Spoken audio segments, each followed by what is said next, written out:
Olá, tudo jóia? Seja bem-vindo a mais um CTM, Curso Teológico Ministerial da Primeira Igreja Batista em Araras, e nós estamos estudando o módulo de Eclesiologia, e hoje a aula vai falar sobre um dos ramos dessa doutrina, que é a disciplina eclesiástica, ou a disciplina da igreja.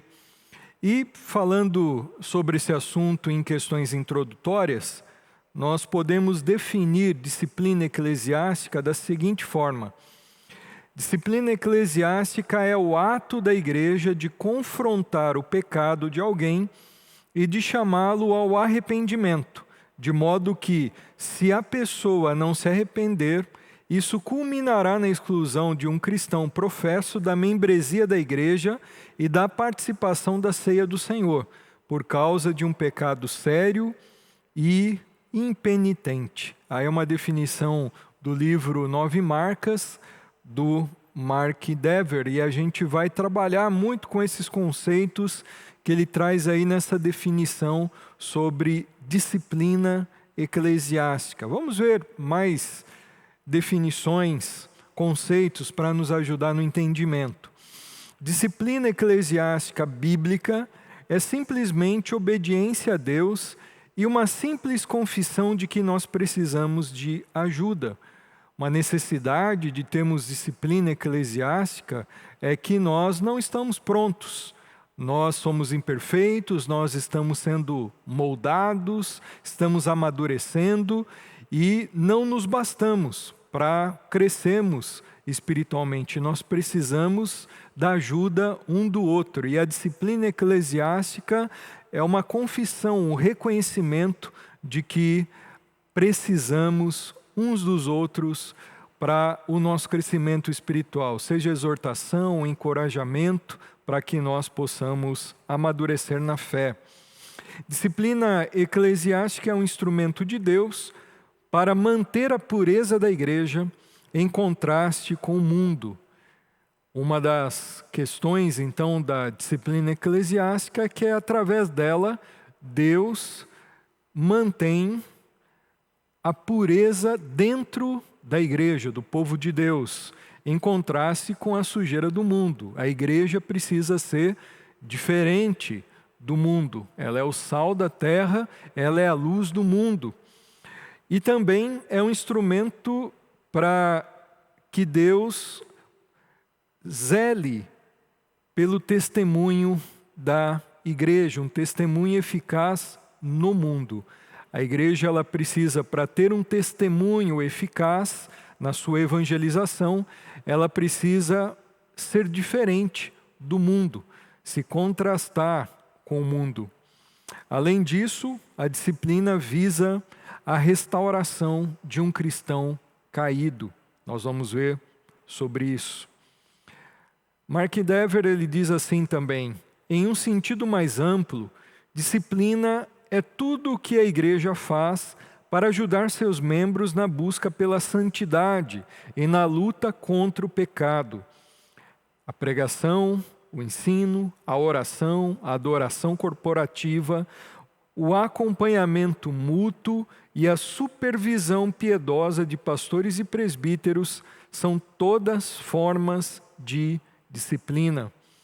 Veremos daqui a pouco alguns exemplos sobre isso, porque alguns entendem disciplina apenas como exclusão, exortação, mas disciplina bíblica, eclesiástica, envolve muitos elementos, muitos detalhes.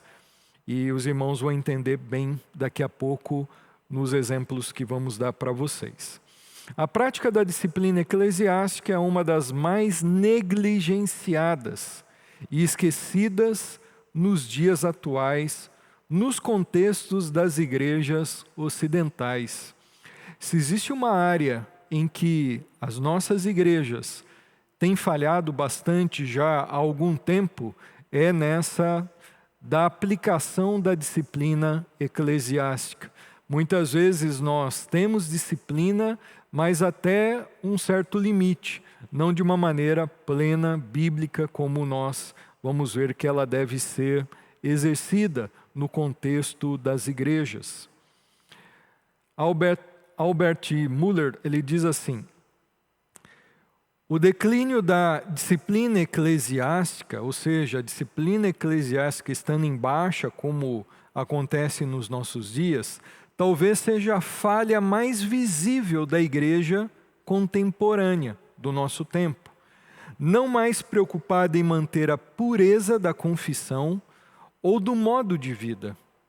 A igreja contemporânea considera-se uma associação voluntária de membros autônomos com mínima responsabilidade moral diante de Deus e muito menos uns para com os outros. Em seguida, ele adverte, o Albert Muller: sem o resgate da disciplina eclesiástica funcional, a igreja continuará a deslizar para a dissolução moral e o relativismo.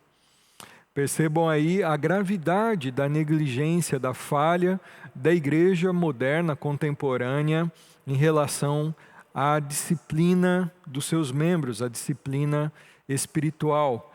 Ele coloca aí alguns detalhes para essa negligência, que é a falta de preocupação dos nossos dias para com a pureza da confissão, ou seja, aí ele está falando sobre questões doutrinárias, confessionais, dogmáticas, o que nós cremos. A disciplina abrange essa área também, de disciplinar aqueles que estão disseminando falsas doutrinas, e também a preocupação em relação ao modo de vida, ou realmente levar uma vida não perfeita, mas uma vida santa. Parece que as igrejas hoje em dia não estão mais se preocupando com essas áreas, e aí isso leva a um declínio moral, espiritual dos seus membros e, consequentemente, a negligência em relação à disciplina. Para que levar a sério disciplina eclesiástica se não se leva a sério questões de moralidade e também doutrinárias? Só que isso acaba levando a igreja para um quadro muito complicado de imoralidade, de perder o seu testemunho, a eficácia do seu testemunho em relação ao mundo, à pregação do Evangelho. A palavra disciplina, ela pode ter no nosso cenário brasileiro uma conotação talvez de negatividade.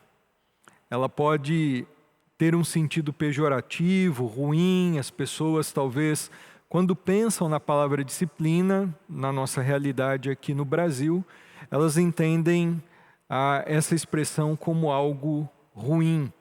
Porém, disciplina é algo bom. A palavra disciplina vem do latim e veja só como ela tem um significado importante, bom, porque disciplina significa instrução, conhecimento, matéria a ser ensinada, ela pode ter esse significado. E a disciplina eclesiástica, nós vamos ver, ela tem essa função de instrução, de conhecimento. Aí diz aí, esta palavra deriva de discípulos. Olha só, está na raiz daquilo que nós devemos ser. A palavra disciplina está na raiz da palavra discípulo. Ser um discípulo é ser um aluno, é alguém que está em disciplina, alguém que está aprendendo disciplinas, alguém que está sendo instruído, alguém que está aprendendo alguma coisa, alguém que está sendo corrigido, também abrange. Do verbo dissere, aprender. Mais tarde ela assumiu o significado de manutenção da ordem.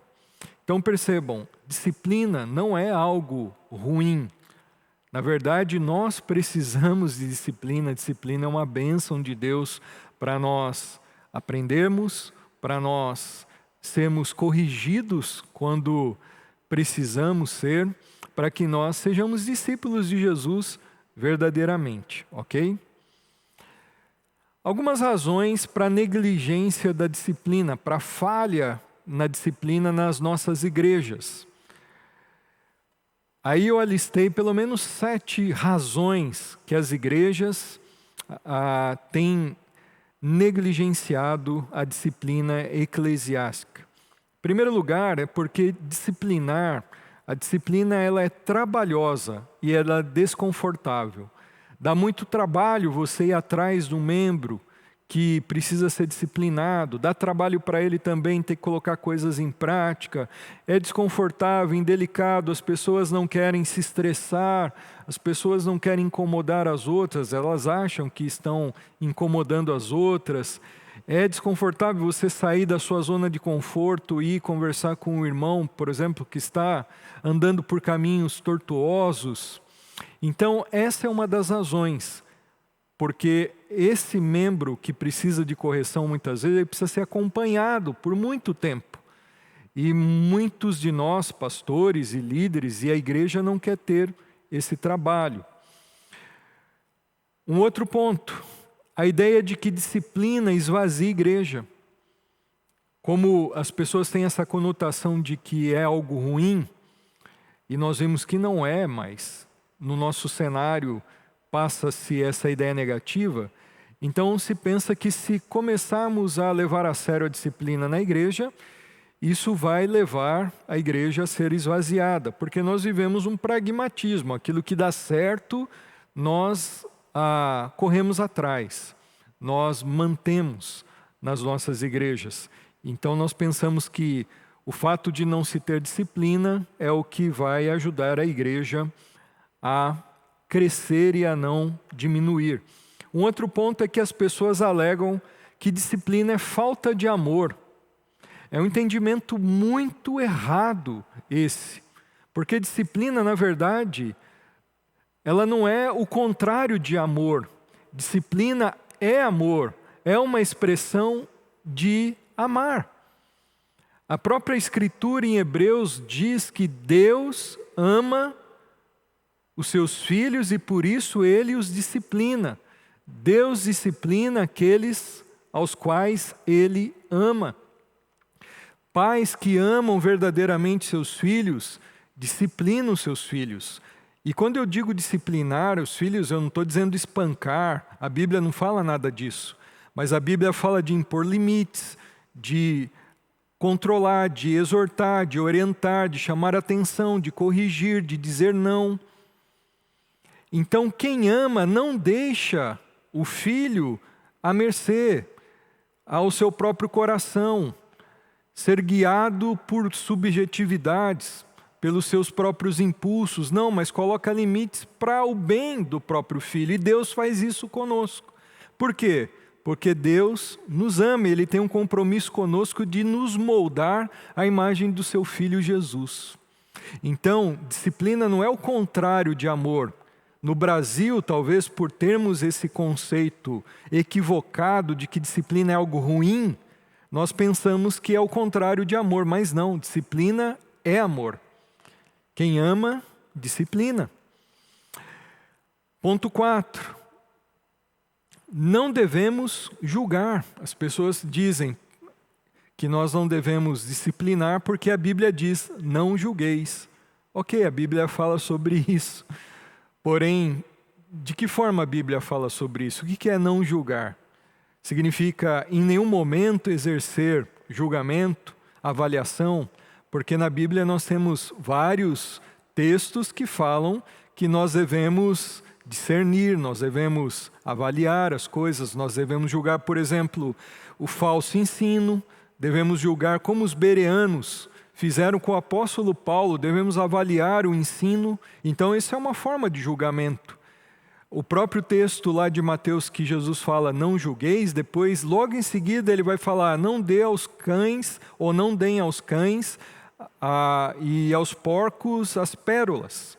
Então, como que a gente vai definir quem é cão, quem é porco, se a gente não fizer uma avaliação, um julgamento? A grande questão que Jesus fala, não julgueis, é o julgamento hipócrita. É isso. Mas em algum momento nós temos que exercer julgamento e na disciplina eclesiástica, a Bíblia ela está recheada de princípios onde nós precisamos fazer um julgamento correto, verdadeiro, baseado na verdade, um discernimento e também com amor, mas nós devemos fazer isso, ok? Então, não julgar não é motivo para não disciplinarmos. E também, disciplina não é falta de amor, é amor. Se você ama o seu irmão, pelo bem dele, você tem que ser favorável à disciplina. Um outro ponto, por que expor a pessoa? Provocar vergonha, constrangimento? Eu creio que essa pergunta, por que expor a pessoa, ela exprime muito aquela questão que nós temos no nosso tempo, de que a pessoa a gente não pode julgar, a gente tem que proteger cegamente. Não, se nós fazemos parte de uma igreja, se nós fazemos parte de uma família, de uma comunidade, isso traz para nós responsabilidades, compromissos. Então, eu preciso zelar pelos meus compromissos, pelas minhas responsabilidades em relação à comunidade que eu faço parte, que eu represento. Eu estou levando a reputação de uma comunidade toda. Então, se eu não quero prestar contas, se eu não quero ser exposto, eu não posso fazer parte de uma comunidade. Eu tenho que viver ilhado. A partir do momento em que eu estou inserido num corpo, então eu tenho ali responsabilidades para com esse corpo, ok? E se eu não estiver agindo biblicamente corretamente, eu tenho sim que ser corrigido. O individualismo é também uma marca. Ou seja, nós estamos vivendo num tempo em que as pessoas estão perdendo o senso comum, ou o senso de família, o senso de povo da aliança, que é a igreja, o senso de comunidade fraternal, corpo de Cristo, coletividade. As pessoas estão mais pensando no seu próprio umbigo, cada cabeça uma sentença. Então cada um se preocupa consigo mesmo e ainda diz, cada um cuida da sua vida, mas igreja não é isso, igreja é comunidade, é corpo, um cuida do outro. A vida do irmão importa para mim, a minha vida deveria importar para o meu irmão. Então o individualismo, que é a marca dos nossos dias, tem influenciado os membros das igrejas e tem levado a essa atitude de negligência da disciplina, porque as pessoas pensam, eu cuido de mim, eu não vou cuidar do meu irmão, por que eu vou me intrometer na vida dele? Eu já tenho problemas demais para comigo. Ponto 7. Experiências negativas com a disciplina, abusos sofridos, extremos, seja com os pais no passado ou com líderes de igrejas. Existem pessoas que passaram por experiências dolorosas, negativas, foram humilhadas, porque a disciplina, talvez nas igrejas dessas pessoas, tenha sido de uma maneira equivocada, injusta, e sem amor, sem cuidado necessário, com rigor. E então muitas pessoas acabam tendo essa visão de que a disciplina é algo ruim por causa dessas experiências. Mas uma experiência negativa na nossa vida não invalida as coisas como elas devem ser. Uma experiência negativa com a disciplina não justifica a falta de disciplina nas igrejas. A grande questão é que as igrejas e as lideranças precisam estar atentas para que a disciplina eclesiástica seja aplicada de maneira correta, de uma maneira amorosa, com critério, na verdade, sem humilhar os irmãos, mas levar esses irmãos para o arrependimento, para a restauração. Então, tem que tomar muito cuidado em relação a isso, ok? Vamos em frente, então. Essas são algumas das razões, existem outras que nós poderíamos alistar aqui. Hoje, conversando com o pastor Danilo, que dá aula aqui no CTM também, ele falou de uma que é bem interessante, que é sobre a cultura brasileira que evita a confrontação. Nós queremos passar pano, passar a mão na cabeça de todo mundo, não queremos ter indisposição com ninguém. Então nós temos receio de confrontar o outro em amor, chamar atenção. Então nós preferimos deixa a coisa rolar, deixa a ficha cair, e às vezes não cai, a pessoa que fica caída no pecado, não é? Então, porque nós temos essa dificuldade de chamar atenção, diferentemente de outras culturas, como por exemplo a americana, que tem um outro estilo, uma outra maneira de tratar, e é muito mais tranquilo se confrontar um pecado, ok? Então vamos lá. Seguindo em frente, a disciplina é bíblica. Quando nós falamos de disciplina eclesiástica, nós não estamos inventando uma inquisição como a Igreja Católica fez na Idade Média. Não, a disciplina eclesiástica, ela é bíblica. Nós tiramos o conceito de disciplina, a prática da disciplina, das páginas das Escrituras. Ela emerge da palavra. Então, se ela vem da palavra, nós devemos considerar e devemos aplicar, obedecer. Por que a disciplina é bíblica? Porque ela se encontra nas Escrituras e nós temos na palavra de Deus que Deus exerce a disciplina sobre o seu povo. Exerce autoridade e Ele pode nos disciplinar. Aí está errado aí a frase, depois eu vou corrigir. Deus, Ele exerce autoridade suprema e Ele pode nos disciplinar de várias formas. Como, por exemplo, de forma imediata, ou seja, diretamente, sem intermediários. Deus, para fazer juízo, para disciplinar. Lembra que Ele é um pai de amor e Ele disciplina os seus filhos. Se você é filho, você estiver obstinadamente no pecado, você vai ser disciplinado por Deus. Deus tem um compromisso com você de salvar você, de não deixar você se perder. Então Ele vai atrás de você e vai te disciplinar. E Deus, Ele pode nos disciplinar de várias formas. Ele pode disciplinar de maneiras diretas, sem intermediários. Ele pode usar, se Ele quiser, uma doença, Ele pode usar uma perseguição, alguma coisa que Ele faz na nossa vida como disciplina. Olha esse texto aí, como ele é claro. Na luta contra o pecado, vocês ainda não resistiram até o ponto de derramar o próprio sangue. Vocês se esqueceram da palavra de ânimo que Ele dirige a vocês como filhos. Meu filho, não despreze a disciplina do Senhor, nem se magoe com sua repreensão. Notem o que o autor de Hebreus está dizendo. Não despreze a disciplina do Senhor. Deus, Ele pode disciplinar.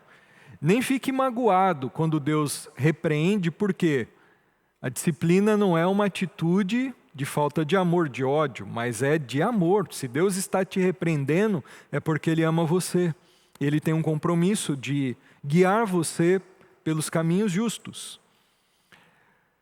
Pois o Senhor disciplina quem ama, olha aí, e castiga todo aquele a quem aceita como filho.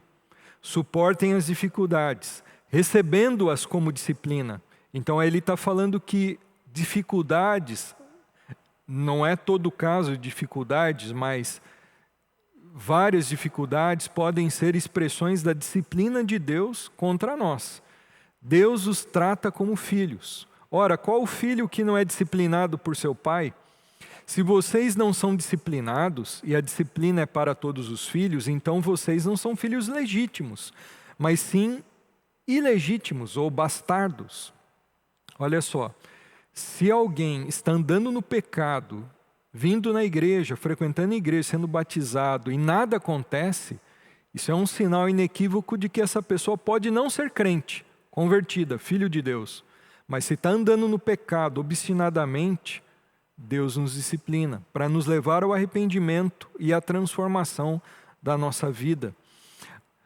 Quando nós falamos que o crente não perde a salvação, muitas linhas teológicas, muitos ramos dentro da teologia acham que isso é graça barata. Então pode pecar, não se perde a salvação, tudo é graça. Não é bem assim, a graça nos salva e através da graça de Deus Ele nos faz perseverar, Deus nos disciplina para que nós não venhamos a nos perder. É uma impossibilidade o crente se perder, porque Deus, Ele nos disciplina. Além disso, tínhamos pais humanos que nos disciplinavam e nós os respeitávamos. Quanto mais devemos submeter-nos ao Pai dos Espíritos, para assim vivermos. Nossos pais nos disciplinavam por curto período, segundo lhes parecia melhor, mas Deus nos disciplina para o nosso bem, para que participemos de sua santidade. Olha, a disciplina tem um propósito aí, para que nós andemos em santidade, não na imoralidade. Nenhuma disciplina parece ser motivo de alegria no momento, mas sim de tristeza. Quando você era disciplinado pelos seus pais, quando eu era, vou colocar eu aqui como exemplo, disciplinado pelos meus pais, ficava de castigo, não podia jogar videogame, não podia ir na rua jogar bola, ou tomava umas cintadas ali, não era um motivo de alegria, ninguém ficava feliz, eu não fazia festa quando eu estava disciplinado. No momento parece ser motivo de tristeza, parece que realmente a disciplina é algo ruim. Olha só o que diz aí: mais tarde, porém, produz fruto de justiça e paz para aqueles que por ela foram exercitados. No momento em que se está sendo disciplinado, parece ser um negócio ruim, mas lá na frente, aquela disciplina vai produzir um fruto de justiça, ou seja, nós vamos andar no caminho correto, o caminho de Deus, do Evangelho, e paz para aqueles que passaram pela disciplina. Portanto, aí ele encerra: fortaleçam as mãos enfraquecidas e os joelhos vacilantes, façam caminhos retos para os seus pés, para que o manco não se desvie, antes seja curado. Aí ele está falando de gente que de repente está em pecado e continua mancando no pecado, em caminhos que são tortuosos. Ele diz: olha, façam caminhos retos, mudem, se arrependem, porque senão isso vai atrair a disciplina de Deus contra nós, tá? Por nos amar, Deus vem nos disciplinar. Vamos em frente. A disciplina então pode ser de forma imediata, ou seja, Deus ele faz uma disciplina direta, sem dar satisfação, conforme o plano dele, ele age em nós sem intermediários, usando algum sofrimento ou alguma outra coisa, ou ele usa meios para disciplinar. Então é uma disciplina de forma mediata, indiretamente, usando instrumentos que são as autoridades instituídas por ele nas diversas esferas. O Estado, Romanos 13, 1 a 5, que são as autoridades instituídas, governamentais, elas são usadas para a disciplina aí geral, né? Não só do povo de Deus, mas geral. Os pais em Efésios são o primeiro nível de autoridade sobre a nossa vida que Deus coloca. É uma autoridade também instituída por Deus, e os filhos são conclamados a honrarem e obedecerem seus pais. Isso é mandamento de Deus. Então, Deus usa os pais para disciplinar crianças, seus filhos, e pelos líderes eclesiásticos, conforme Hebreus capítulo 13, versículo 17, que Deus fala que a igreja deve obedecer os seus líderes, os seus guias, seus pastores. Deus ele tem autoridade, ele compartilhou essa autoridade com esferas de poder. E aqui, como nós estamos falando de igreja, como nós estamos falando sobre disciplina eclesiástica, Deus, ele compartilhou sua autoridade com autoridades eclesiásticas, para que elas exerçam a disciplina de Deus na igreja, sendo que essas autoridades também podem ser disciplinadas, como nós vamos ver daqui a pouco. Alguns propósitos. Por que da disciplina eclesiástica? Alguns propósitos. Primeiro, a glória de Deus. Deus é glorificado quando o povo dele anda corretamente. Vive a palavra do Senhor, não tem uma vida hipócrita, mas uma vida realmente que glorifica o Senhor. Recuperar os ofensores. O alvo é sempre a restauração do irmão. O alvo principal aí, então, da disciplina é que o irmão ande nos caminhos do Senhor. Se ele está em pecado, que ele seja corrigido e que ele se arrependa e seja restaurado. É sempre para o bem. Olha, o fruto da disciplina é a restauração do irmão. É que ele viva uma vida agradável a Deus. Manter a pureza na igreja. Então tem esse aspecto individual, recuperar o irmão, ao mesmo tempo manter a pureza da igreja. Outros vão temer, outros vão ver que o pecado não compensa, outros vão querer seguir o caminho da pureza. Pureza em quais aspectos? Na vida de santidade, eu não coloquei aí, mas lembrei a pureza doutrinária também, porque os que pregam outro evangelho devem ser disciplinados também, e também a pureza do testemunho da igreja ao mundo. Se a igreja não se mantém pura, o mundo não vai ver diferença em nós. E quando nós formos pregar o evangelho, o nosso testemunho será fraco. As pessoas não vão querer o Cristo que pregamos por causa do Cristo que vivemos. Um evangelho que não muda a vida, que não transforma a vida. Se as pessoas lá fora não verem que a nossa vida é uma vida transformada, não perfeita ainda, mas seremos ainda perfeitos, Cristo vai fazer isso lá no céu. Aqui na terra nós temos que viver uma vida de integridade, uma vida com testemunho, para que quando nós formos proclamar, as pessoas vejam realmente Cristo em nós. E se não estivermos levando a sério uma vida de pureza, o nosso testemunho será ineficaz. As pessoas inclusive vão zombar de nós e vão nos acusar de hipócritas. Vamos em frente. Tipos de disciplina. Então, algumas maneiras, alguns tipos de disciplina conforme a palavra de Deus. Nós vamos dar exemplos claros sobre eles. O primeiro tipo de disciplina é a formativa. E nessa, talvez, a maioria das igrejas tem levado a sério, tem cumprido, que é preventiva. Então, é fazer a prevenção em relação ao pecado. E de que forma a disciplina formativa se aplica? Pela pregação. Quando o pastor está pregando, está ensinando a palavra, é uma disciplina. Lembra que disciplina é aprendizado, é instrução. Então, através da pregação, o pastor está ensinando, o mestre, um professor está ensinando, um líder de ministério está ensinando a igreja, e aquilo está gerando conhecimento no povo, exortação, e está levando os membros da igreja a uma prevenção. Então, através da palavra de Deus, nós podemos prevenir que coisas aconteçam que vão desagradar a Deus. Então, através da pregação, através do ensino, escola dominical, um curso na igreja, através do aconselhamento bíblico, quando alguém senta com um líder, com um pastor, e pede o aconselhamento bíblico, ali é uma disciplina formativa. Você está trabalhando na formação do caráter, da mentalidade, do conhecimento daquela pessoa. E com isso, você está prevenindo que coisas aconteçam que não agradam a Deus.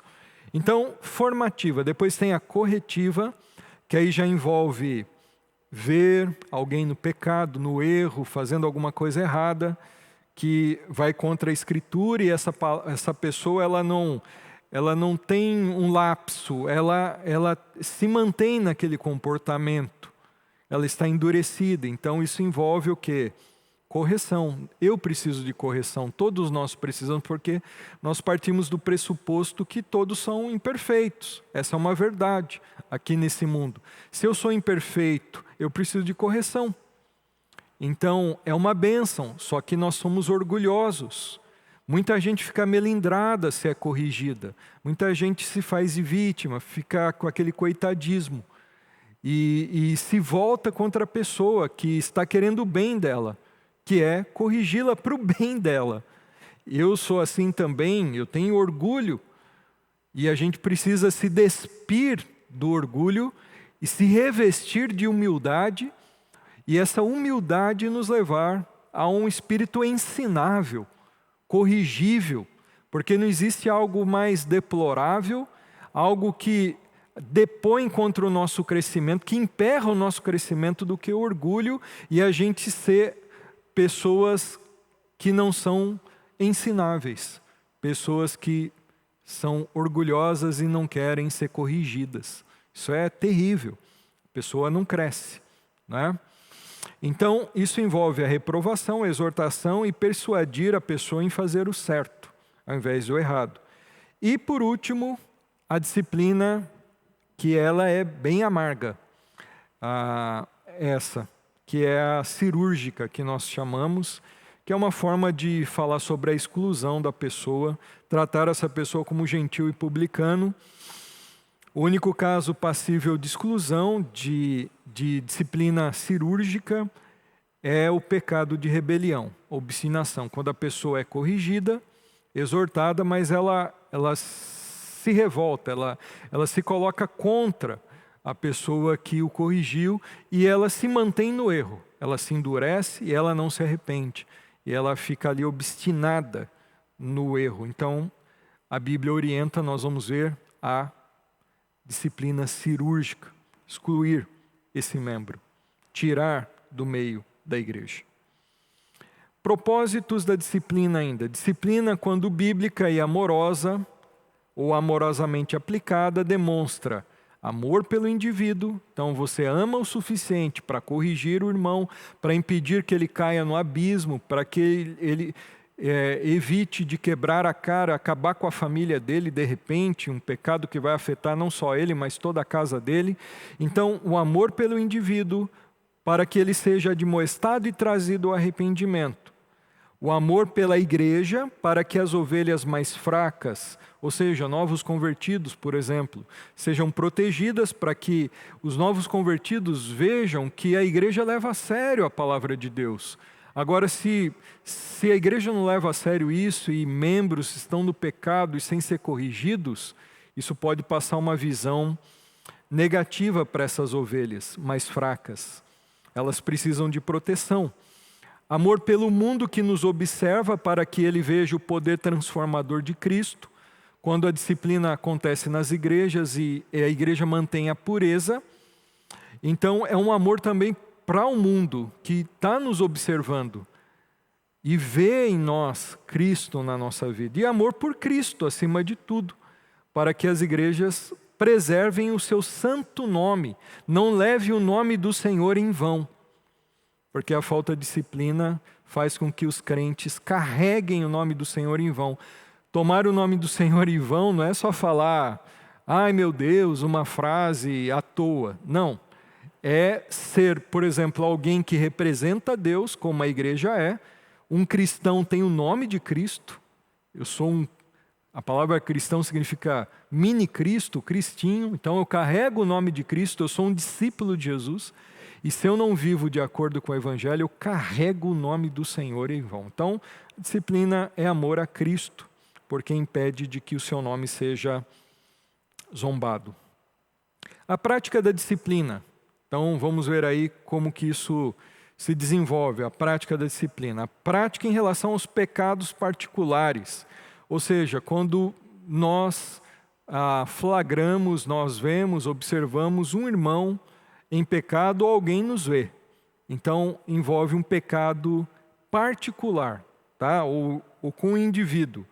Existem quatro passos que eles devem ser aplicados, conforme Mateus capítulo 18, que é o texto clássico sobre disciplina.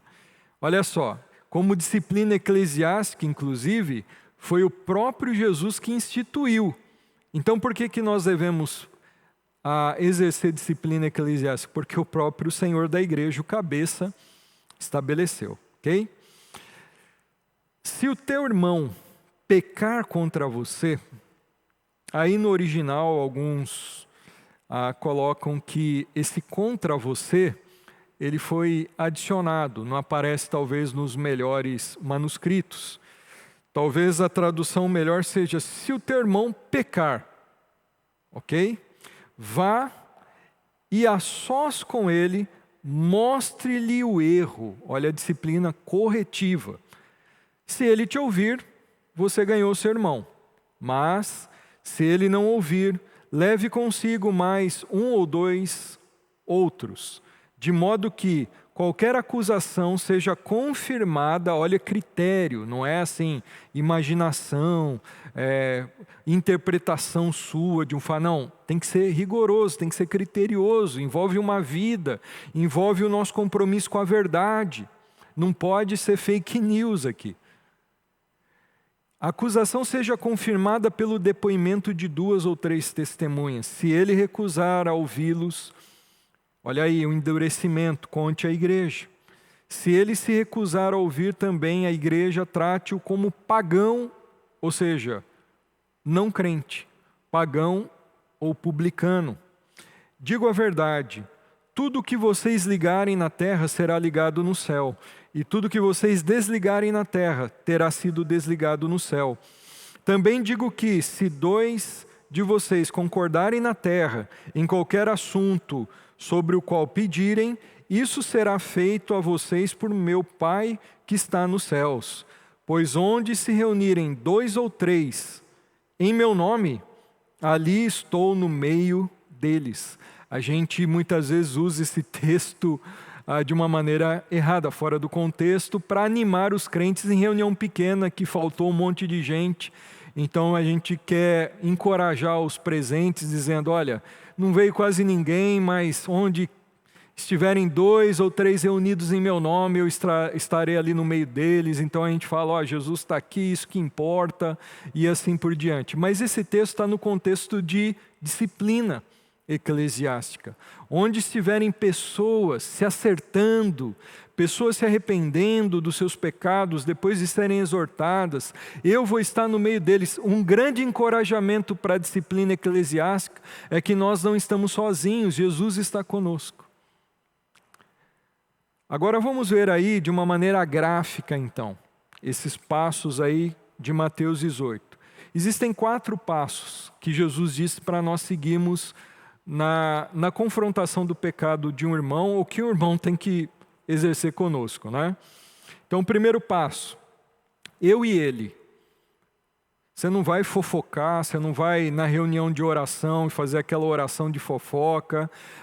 Vamos orar pelo irmão Joãozinho, porque, olha, eu vi umas coisas, mas eu não estou fazendo fofoca, é só para nós orarmos por ele. Não, você não vai fazer isso. Você vê o pecado dele e você tem um compromisso de amor com ele, você vai direto nele. Você não fala para ninguém, porque senão você vai estar pecando contra Deus e aí você precisa ser exortado. Se ele se arrepender, termina a disciplina. Porque o alvo não é a restauração do irmão. Se ele se arrependeu, ele está restaurado. Se ele não se arrependeu, vai passar para o passo 2. Segundo passo, que sou eu, mais 2 pessoas ou 3, como Jesus diz, aí você leva testemunhas, para não ficar só a palavra contra a do irmão que não quer se arrepender, e mais o irmão. Se ele se arrepender, acabou também. Você não vai levar para a igreja, você vai ali com aquele irmão, junto com os outros, acabou, ora com ele, está resolvido. Se não, vai para o terceiro passo, aí leva para a igreja, talvez para a liderança da igreja, que representa a igreja, que é responsável pela igreja, mais o ofensor, mais a pessoa que está endurecida no pecado. Se ele se arrepender, terminou também no terceiro passo, ele foi restaurado. Agora, se não se arrependeu, aí vai para o 4º e último passo, que é considerar gentil e publicano. Em outras palavras, é excluir da igreja, é afastá-lo da igreja, é fazer com que aquele irmão não seja mais visto como irmão, mas como um pagão. Então, considerar gentil e publicano, em outras palavras, é a exclusão dessa pessoa. E qual é o único pecado passível de exclusão? A rebelião, a obstinação. Se ele cometer qualquer outro pecado, mas se arrepender, É lógico, ele vai ter uma disciplina, um acompanhamento, mas ele não vai ser excluído. Agora, se ele se manter endurecido no pecado, Jesus diz, considere-o gentil e publicano. E aí que está. Eu vou falar aqui sobre as chaves que Jesus diz aí, que tem muito a ver com o exercício da disciplina aqui. Mas vamos ler aí algumas coisas. Esses passos de disciplina de Mateus 18 são os chamados grados admontiones, degraus de admoestação, começando com a demonstração individual, seguida pela exortação de um grupo de 3 ou 4 irmãos capazes de guardar em sigilo a confissão de pecados, e no caso de falhar, expor o caso diante da igreja toda, é o método fundamental de exercer a disciplina, isso que foi deixado por Jesus.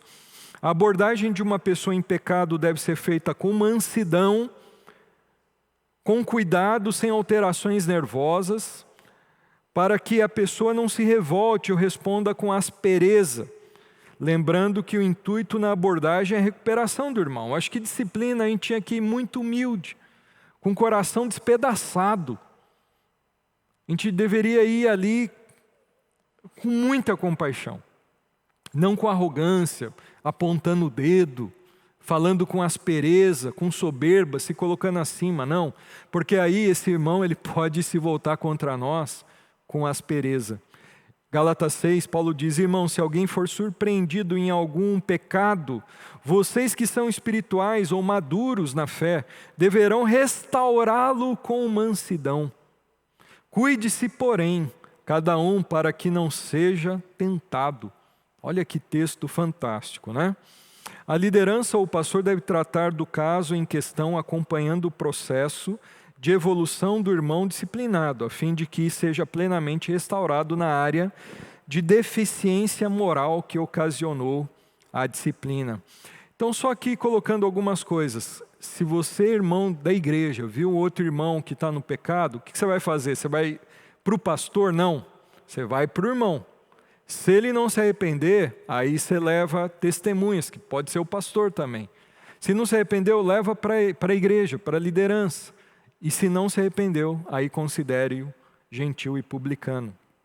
Olha só isso aí, essa frase, ou esse parágrafo aí do livro do Greg Ellison. Muito interessante. Valendo-se das instruções de Jesus a respeito da disciplina eclesiástica, declarou, aí no caso foi Lutero, na época da Reforma, o que ele pensava sobre disciplina.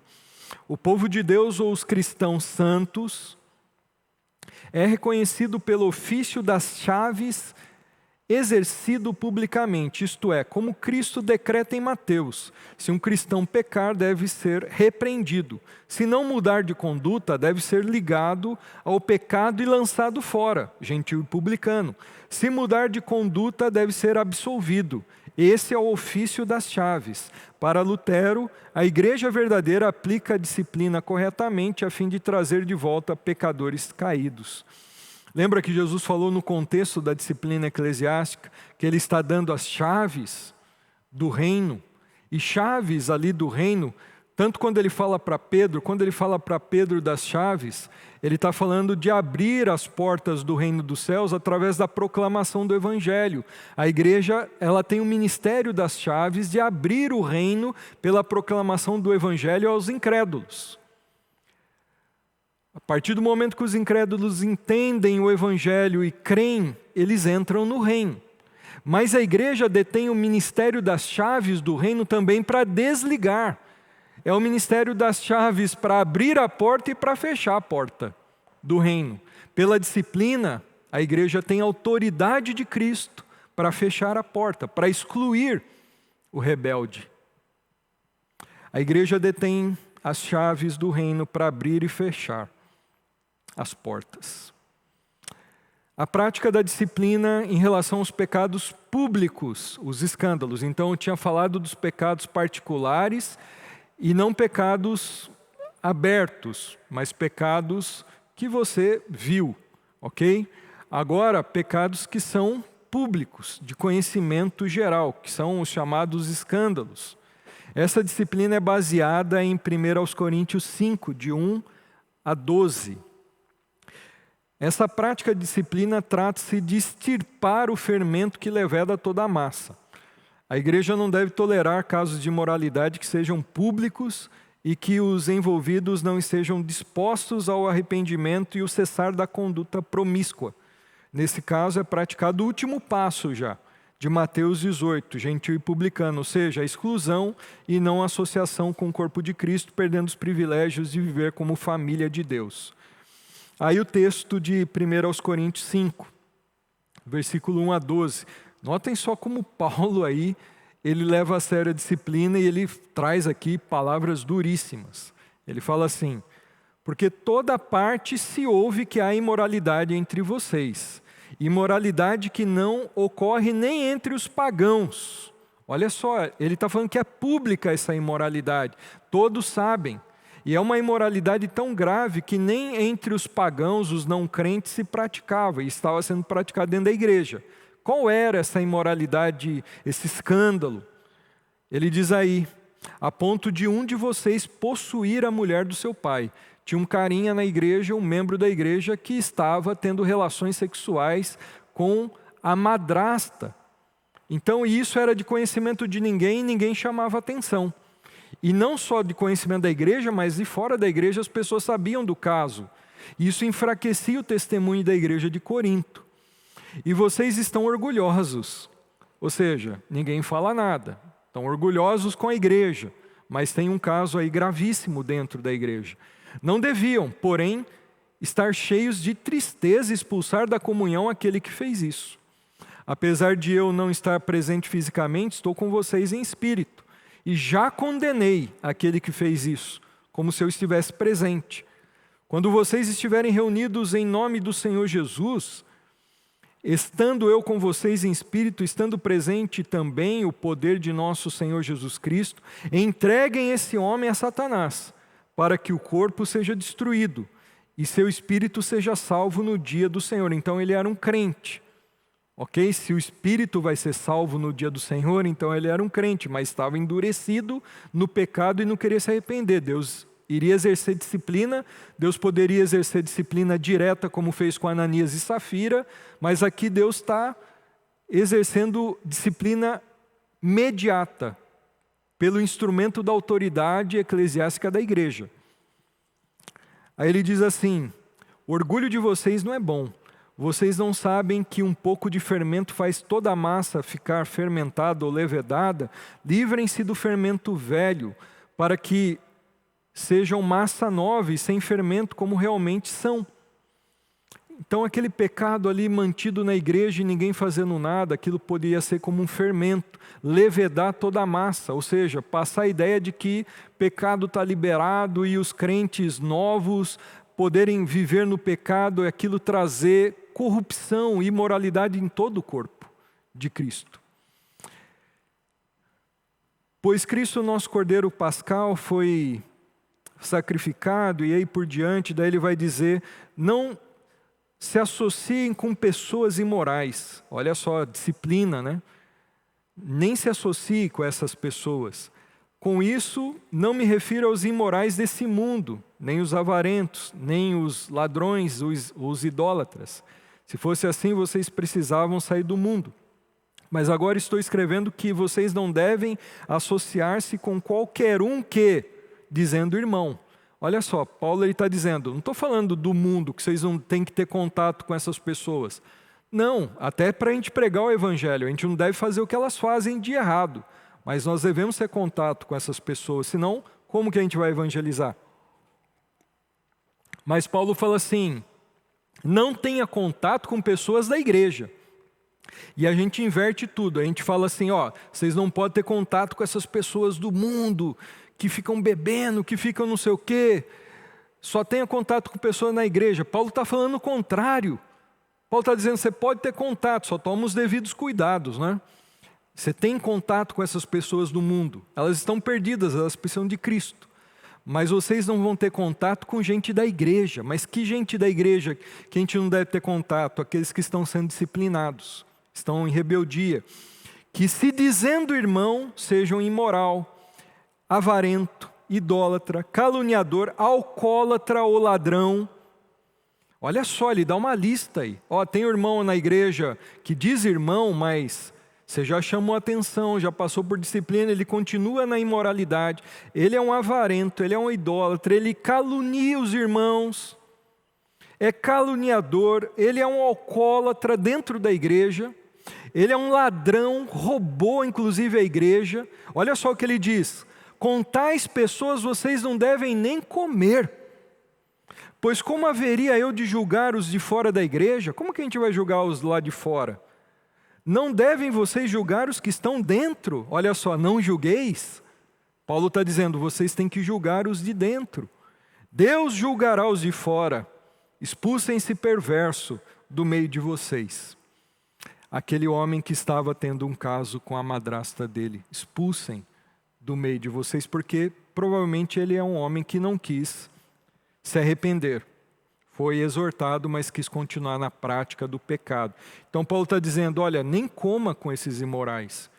Não é assim, não, vamos apoiar o irmão aqui que está no pecado para ver se ele volta para Cristo. Não, ele precisa sentir que tem coisa errada na vida dele. Porque quando a gente começa com esse negócio e vamos apoiar o irmão aqui, dá a impressão de que o pecado é normal. A gente precisa mostrar, não sermos pessoas mal educadas, nada disso. Mas a gente precisa mostrar para aquela pessoa que tem coisa errada na vida dela e ela precisa sentir o pecado e Deus vai usar inclusive isso para tocar no coração dela e levá-la para o arrependimento. E agora, para nós terminarmos a prática da disciplina em relação aos líderes, que muitas vezes são os que aplicam a disciplina, mas eles são passíveis também de disciplina, se for o caso. 1 Timóteo 5, 19 a 20, Paulo diz, não aceite acusação contra um presbítero, um pastor, se não for apoiada por 2 ou 3 testemunhas. Os que pecarem deverão ser repreendidos em público, para que os demais também temam. Um pastor, ele pode ser exortado nos passos de Mateus 18, como eu já fui. Um irmão ou outro já me exortaram, pessoalmente, em coisas que eu estava fazendo que de repente não estava agradando a Deus. Isso já aconteceu na minha própria vida, Mateus 18. Uma vez que eu me arrependi, acabou. Agora, aqui Paulo está falando especificamente sobre líderes. Ele está dizendo, olha, contra um presbítero, não aceite acusação se não for apoiada por 2 ou 3 testemunhas. E se for confirmado que realmente há um caso ali, um pecado, esse líder deve ser repreendido, ele não está acima do bem e do mal, como nós vemos em muitos arraiais, em muitos meios cristãos, em que líderes aprontam, fazem o que querem e continuam nos púlpitos, continuam ganhando dinheiro, continuam explorando as pessoas e continuam passando uma hipocrisia no povo de Deus, cada vez mais, adoecendo o corpo de Cristo, passando para um cinismo para os irmãos. Então, devem ser sim disciplinados. Esse tipo de disciplina se aplica aos líderes da igreja que em alguma instância não estejam vivendo de acordo com o padrão bíblico de conduta cristã. Quando a acusação sobre um pecado envolver algum líder, deve ser realizada com 2 ou 3 testemunhas. Caso seja constatado a veracidade do caso, deverá ser feita uma repreensão em público, para que haja temor na igreja e na vida do indivíduo. O líder disciplinado deverá passar por tratamento devido e, se restaurado, poderá voltar a exercer sua função, caso a igreja assim entenda. A liderança exige maior critério na acusação, porém, maior rigor na aplicação da disciplina. O critério é maior porque o líder é sempre alvo de inveja, da ação do inimigo, da calúnia, mas a punição deve ser exemplar, caso se comprove uma denúncia. Notem aí, líderes, eles são alvos maiores de uma igreja. Às vezes, dentro de uma igreja, pessoas têm inveja, pessoas têm ciúmes, pessoas caluniam o líder. Ele é sempre o alvo principal. Então, com o líder, você não pode considerar o que uma ou outra pessoa isoladamente diz. Você precisa ser mais criterioso. Como saber se alguém não está falando uma calúnia, está intentando mal, se o diabo não está usando aquela pessoa contra o líder? Então é preciso o quê? Averiguar, tomar cuidado, ter critério, ter testemunhas, ter provas, para que não seja punido alguém injustamente. Sendo que um líder, ele é assim mais exposto às críticas, ou às impressões, às interpretações das pessoas em relação à vida dele. Então é preciso ter coisa concreta, comprovada, com testemunha. Mas uma vez comprovado o caso, a denúncia, aquele líder ele deve ser disciplinado exemplarmente. Tá bom? Meus irmãos, é isso. Uma aula um pouco mais extensa, mas creio eu que trazendo para vocês um assunto não completo, mas com muitos princípios bíblicos sobre essa matéria tão importante. Que Deus me ajude como pastor, a nossa própria igreja aqui e as igrejas pelo Brasil na aplicação, nessa tarefa tão negligenciada por nós, da disciplina eclesiástica. Deus nos ajude e até a próxima aula, se Deus quiser. Um abraço.